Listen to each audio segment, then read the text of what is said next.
bites him there. You see him lift his teeth.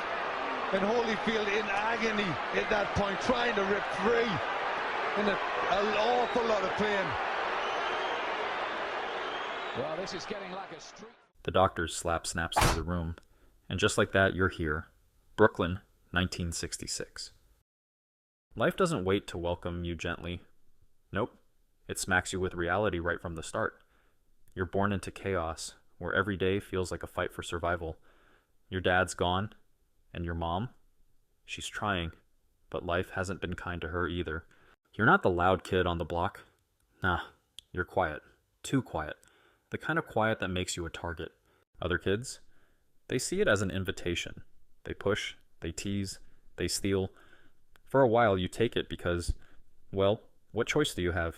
Then one day, you swing back, and that's when everything changes. That punch? It's not just a punch. It's a wake-up call. A reminder that you've got something nobody else has. Raw, unfiltered power. The kind of power that could change everything, if only someone knew how to shape it. By 13, you've been arrested more times than you can count. Stealing, fighting, surviving. That's your life. Then fate steps in, wearing the face of a man named Cus D'Amato. This guy isn't just a boxing coach. He's a life coach. He looks at you, not at who you are, but who you could be. You're not a lost cause, kid, he says. You're a champion waiting to happen. Cus takes you in, trains you like nobody's business. It's brutal. Up at dawn, running while the city's still asleep. Hours in the gym, punching, dodging, learning. He teaches you that boxing isn't just about fists. It's about the mind. Discipline, he says, is doing what you hate like you love it. That's it. There you go. Now you got again. Who's the last guy to stop? Time. Very good. That's right. And you do it. You grind, you sweat, you bleed. By 18, you're a wrecking ball.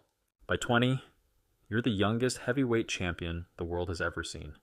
Iron Mike Tyson, the kid who came from nothing, is now on top of the world. Then the cracks start to show.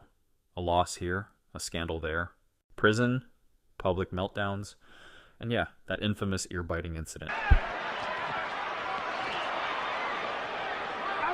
Oh, and some nasty stuff in there. There needs to be a bite almost. Holyfield is very unhappy. Look at this.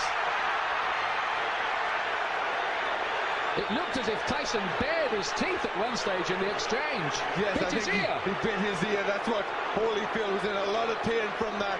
You see the blood on the ear. That was definitely a bite. Well, feelings are running very, very hot indeed in there. Holyfield was outraged by that. Now, what is the referee going to do about that? 1 point deduction for Tyson. It's ear. Now, let's take a look again. Yes, it's just here. He gets into the position there. Watch. You see, he stays there. There, he bites him there. You see him lift his teeth. And Holyfield in agony at that point, trying to rip free. In an awful lot of pain. Well, this is getting like a street. The world, once your biggest fan, now calls you a monster. But they don't know the real you. They don't know you're still fighting, not in the ring, but in life. Years pass, and you start to rebuild, not just your career, but yourself. You find peace in the strangest places, raising pigeons, talking about life, reconnecting with your kids. Boxing. It's no longer just about winning, it's about healing. And then, out of nowhere, this kid named Jake Paul steps into the picture. A YouTuber turned boxer, calling you out like it's just another clickbait title.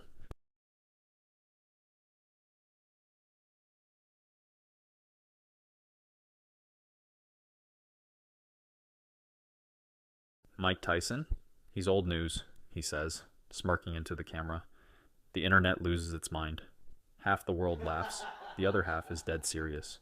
You? You don't say much, just smile that quiet, knowing smile. Let the kid have his moment. You've seen it all before. The fight gets hyped like it's the Super Bowl. People are losing their minds, debating. Hardman will bring it out of the end zone. A Pro Bowl returner, and he's out across the 25. A return of 29. Is Mike too old? Can Jake Paul even last a round with him? The night of the fight? The energy in the arena is electric. And now, ladies and gentlemen, firing out of the red corner. Jake walks out first. All flashy lights and loud music. You? You walk out like a storm. Silent, powerful, inevitable.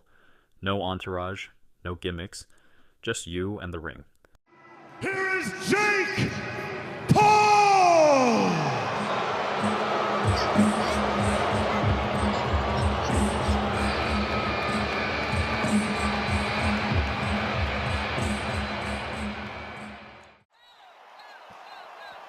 And now, ladies and gentlemen, firing out of the red corner, making his way back to the ring, welcome home, Iron Mike Tyson!